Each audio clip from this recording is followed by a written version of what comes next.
It has been over a week since Hurricane Dorian hit the Bahamas as a Category 5 storm, and conditions there are still dire. The country's government reported a death toll of 45, but they anticipate that number will rise.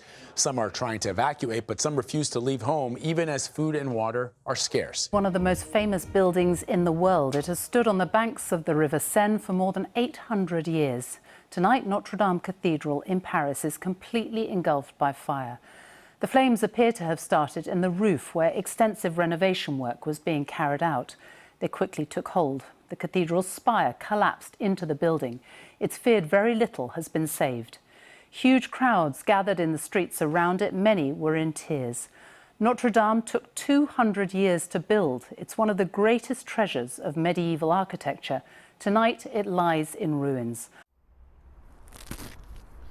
Well, welcome to Shijiazhuang, a city a little less than 300 kilometres from Beijing, and one that over the past month has had the rather unenviable honour of being China's most polluted. In fact, by some measures, it is the most polluted city on the planet over that period. Of course, it is just an extreme example of a problem affecting a huge swathe of northern China at the moment, with a pollution cloud hanging over this country from the Russian border in the far northeast all the way down to the central cities of Chongqing and Chengdu. Pro-democracy protests entered their 17th week in Hong Kong as the city faces its most serious political crisis in decades. In another brutal weekend of violence, protesters clashed with police for a third day Sunday. It comes ahead of the 70th anniversary of communist rule in China.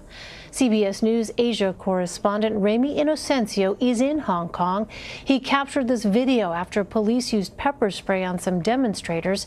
It is considered as one of the most aggressive responses launched by police against the protesters so far. These newsreels, while all about very different topics, have one distinct characteristic.